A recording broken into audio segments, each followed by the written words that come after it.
Leenock versus Bravo. Bottom right of the map, we have the Octopus down a game this series. It is his map, it is Daedalus Point. His money fungals nearly brought him back into the last game.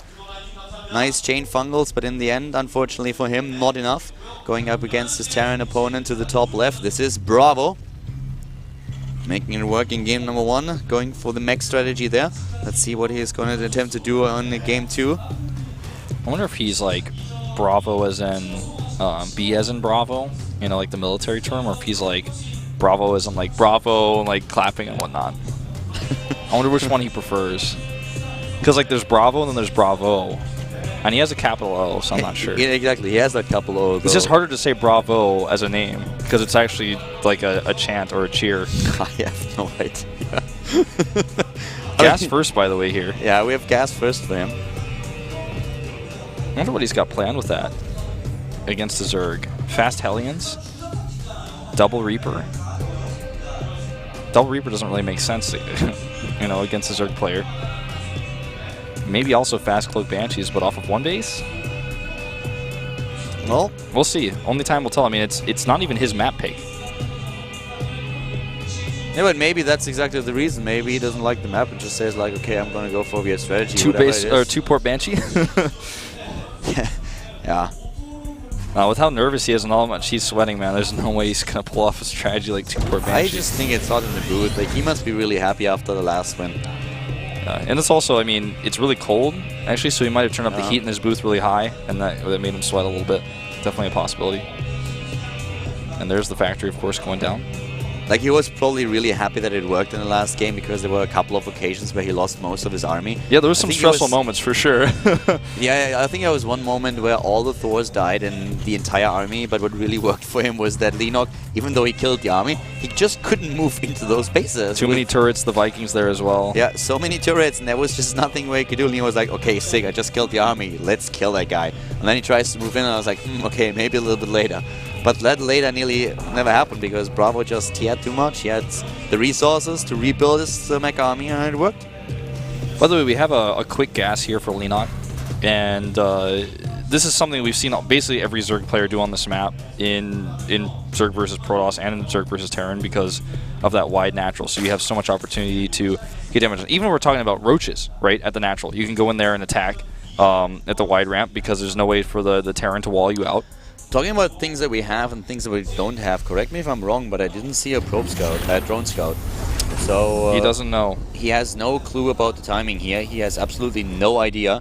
And the Overlords are going to arrive pretty late at those bases. Yeah, I mean, he knows there's no natural, but that's all he knows. Yeah, he doesn't know if that command center is in the main base. He just knows that there is none at the natural itself right now. Yeah, the Overlord is coming towards the main base. It's so late. The Zergling, though, does see the Hellion timing, so he's going to get a pretty good idea about that. I guess we're going to see a Medivac here for the drop in the main base. Yeah. We don't have a tech lab, so we also do not see the additional gas taken yet, so it's not going to be a Banshee play. No armory for Hellbat drops, like their very first part of the beta and the end of... Wasn't that fun? No. Well, these Hellions are going to be shut down by Zerglings and Queens. And 12 more Zerglings on the way, plus speed. Leenock should be okay here, as long as he doesn't make a big mistake. You know, with his control or identifying where the units are coming from. Yeah, that's a lot of units that he has there. It's going to send a lot, actually, for a counterattack, it looks like, maybe. Talking about counterattack. Trap. Nice jukes here, trying to get that away, but catching one. And he gets the second one, too. Can put them in the corner, if he controls it correctly. There we go. No! Yeah. Well, Bravo, he lost a lot of Hellions in the previous game, but his control on that one, even though he lost it, was definitely much better. Oh, we have a Viking. I like those Vikings in Terran versus Zerg. That's going to take down the Overlords and limit Leenock's vision quite a lot. I don't know how much I like this build by Bravo. He's not really getting anything done with this. Yeah. I mean, at all. His command center is so late. He's losing so much mining time with his mules. And his worker count is, you know, not as healthy as he would like it to be. I mean, he's not even killing Zerglings here. He's forced some larva to be used for Zerglings. That's what he's done here, basically. I mean, killing the Overlords is something that you can do with a command center build, and I do like that with the Viking. That's one thing I do like. He's going into his 2-base Spire build again. And this time he's not against mech. Stim has been started, as you can see on the production tab. Like, I had a long talk with Idra about this when we were casting the last time at Aces. Since then, the build didn't really improve a lot. It's like, it's too easy to counter that. It's not really the best build, in my opinion, because it's just like easy. As soon as you identify what's going on, you build a couple of missile turrets and you're fine. You lose a bit of map control, but if you move out carefully, you are going to be in a good spot. And the Zerg play really rushes this out, and he forgoes the third base because of it for a long time. So I'm not quite sure if this is really the best build to choose here, but it's Leenock's map, and he must have had good success with that build on this map in particular. Leenock in general is pretty good with this build. I mean, he uses it a lot. He's one of the players who uses it the most, I would say. Yeah, I mean, he's good with the build, that's definitely true, but what we should see from Bravo now is once the... Did he see this fire? No, but he hasn't seen that there's no... I mean, he has seen that there's no third base, so he might be able to have an educated guess that something like this is coming. Because he should really start missile turret soon. I mean, he doesn't need to do it right away. The Spire is not completed yet. But that's usually something that you can counter quite easily. When the Mutalists don't get their kills off, then they are a little bit useless there. You have them in the game, and you need to really think about, okay, what can I do with those guys now? The Zerglings, on the other hand, wow, they are getting really good surrounds off here. Zerglings super aggressive by Leenock, and that is a completely different story, because suddenly we have not a whole lot of units left here for the Terran play. He's just able to evacuate the few aliens that he has, but he even has to lift his base. Yep. And the Mutalists actually will be able to contest this second base for a long time, because without the presence on the ground, Bravo cannot build the missile turrets on the ground. No, you can't build them on the ground for a long time. And he doesn't know about the Spire still. He's only going to be able to rely on the Marines here, which Stim is done for. But with Zergling support, he can't fight the Mutas straight up, so he has to be careful how this happens. And with this medevac going across the map, if that's scouted, which it looks like these Lings might barely see it. Oh, I don't think they did. If he sees it, the Mutas will kill it, and I don't think he's seen it. It's like just barely out of his view, as you can see there.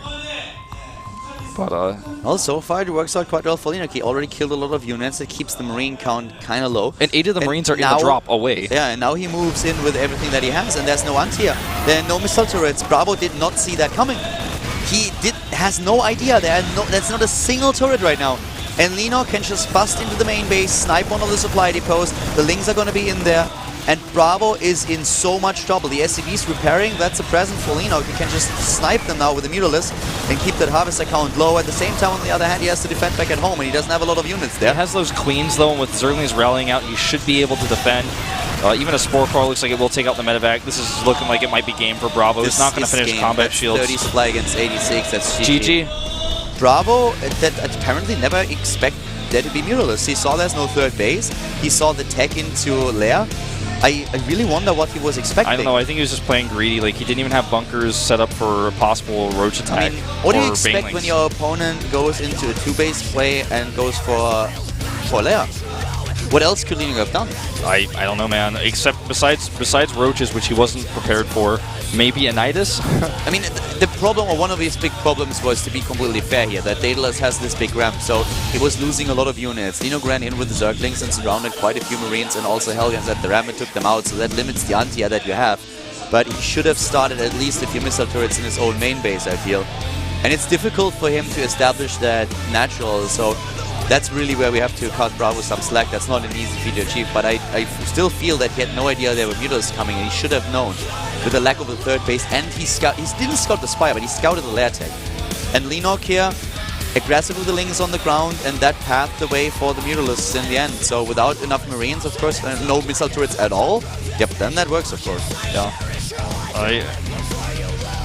I don't know, man. He looks really stressed out. I'd really like to see him, like, if he's not like sweating because of nervousness, then like he needs to like request the atmosphere changed in his booth. Like, he's using a hot pack, so I mean, I think he's actually just stressed because he's playing against such a great player in Leenock, and this is not an easy series. His first game was well won. It was very difficult, and now he's tied up 1-1. He shouldn't be stressed. Like, the first game ended in his favor, and it was a good game for him to win.